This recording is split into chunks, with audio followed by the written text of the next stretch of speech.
2025년 8월 25일 이재명 대통령과 도널드 트럼프 대통령의 첫 정상회담이 열렸습니다.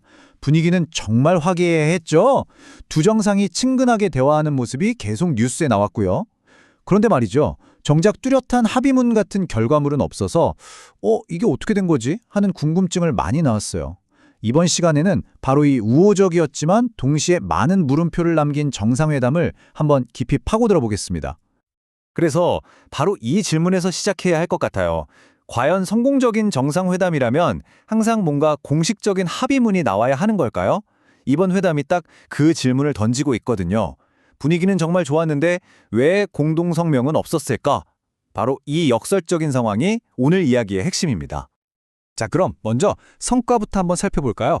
이번 회담의 가장 큰 소확은 뭐니 해도 두 정상 간의 개인적인 관계, 이 케미를 만들었다는 점이에요. 나라 사이의 복잡한 문제들을 떠나서 일단 두 리더가 서로 강한 신뢰를 쌓았다는 거, 이게 정말 중요합니다. 회담 시간이 무려 140분이었어요.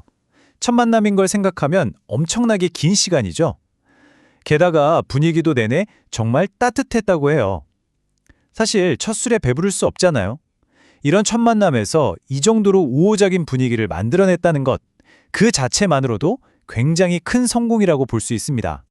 특히 트럼프 대통령의 이 발언이 모든 걸 말해주죠. 이재명 대통령을 향해서 위대한 지도자라고 부르면서 미국의 완전한 지원을 약속했잖아요. 이게 그냥 의례적으로 하는 립서비스를 넘어서 두 사람 사이에 정말 강한 개인적 신뢰가 만들어졌다는 걸 보여주는 상징적인 장면이었어요. 그냥 둘이 친해지게만 한 건 아니에요. 실질적인 외교 성과도 꽤 있었습니다.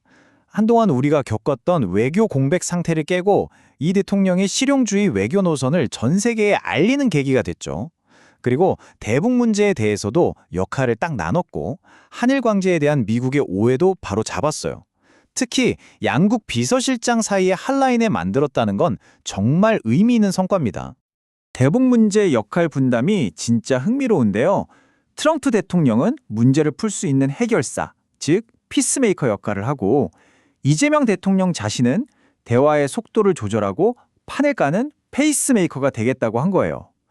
문제를 푸는 사람과 판을 만드는 사람, 이 조합 정말 절묘하지 않나요? 통일된 목소리를 내겠다는 신호로 볼 수 있죠. 이렇게 공개적으로 나온 이야기들을 쭉 보면 북한 문제부터 조선업 협력, 한일 관계까지 여러 분야에서 긍정적인 대화가 오고 간 걸 알 수 있어요. 자, 여기까지 보면 이번 회담은 두 정상의 끈끈한 관계를 바탕으로 한 아주 성공적인 개인 대 개인의 만남처럼 보입니다. 하지만 말이죠, 이게 이야기의 전부는 아니었습니다. 자, 이제 동전의 뒷면을 한번 볼까요? 바로 구체적인 합의에는 이르지 못한 국가 대 국가의 회담이라는 측면입니다. 이렇게 분위기는 좋았는데 왜 정말 중요한 문제들은 해결되지 못했을까요? 가장 큰 한계, 그리고 가장 결정적인 증거가 바로 이겁니다. 공동 합의문이 없었다는 사실.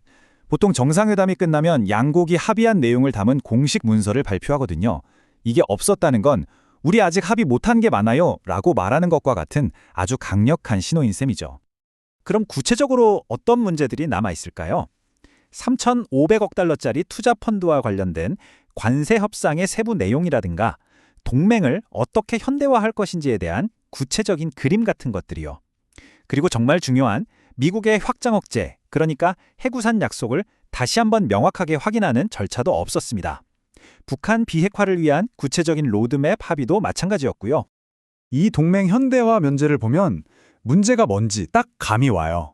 미래지향적 포괄적 전략동맹으로 가자라는 큰 방향에는 둘 다 오케이 했어요. 아주 멋진 말이죠.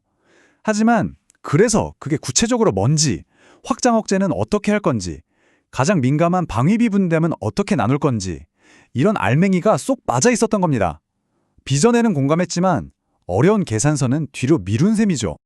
그래서 이 정상회담은 끝이 아니라 시작이라고 봐야 합니다. 두 정상이 쌓은 개인적인 신뢰를 바탕으로 이제부터 시작될 아주 어렵고 복잡한 국가 간 협상의 출발 신호탄이 울린 거라고 봐야 해요. 앞으로 해결해야 할 과제가 크게 세 갈래로 나뉩니다. 첫 번째는 관세 문제, 후속 합의를 마무리 지어야 하고요.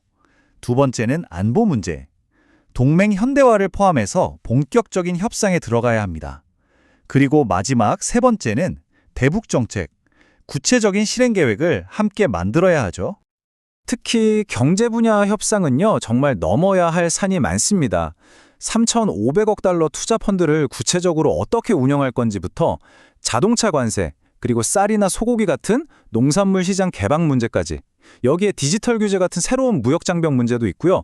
또 반도체 같은 핵심 품목에 최혜국 대우, 그러니까 특별 대우를 어떻게 적용할 건지도 정해야 합니다. 하나하나가 정말 보통 일이 아니죠. 그런데 여기서 우리가 절대 잊으면 안 되는 아주 중요한 플레이어가 등장합니다. 바로 양국의 의회입니다.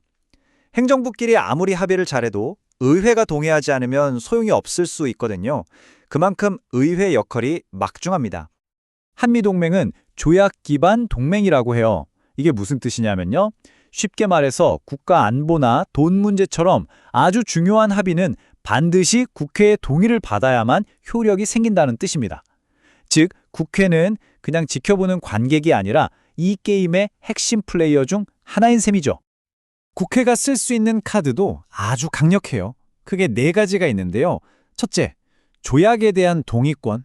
둘째, 국방비나 방위비 분담금 같은 예산을 심의하고 결정할 권한. 셋째, 조선업 협력처럼 합의를 법으로 뒷받침해주는 입법권. 그리고 마지막으로 미국 의회와 직접 소통하면서 정부의 협상을 돕는 의회 외교까지. 정말 막강한 권한이죠. 결국 우리는 다시 처음의 질문으로 돌아오게 됩니다. 두 정상이 쌓아 올린 이 두터운 개인적 신뢰가 앞으로 마주하게 될 관세, 방위비, 동맹 재주정 같은 아주 현실적이고 첨예한 국가 간의 이견을 과연 넘어설 수 있을까요? 이번 정상회담은 그 가능성의 문을 열었지만 진짜 시험은 이제부터 시작입니다.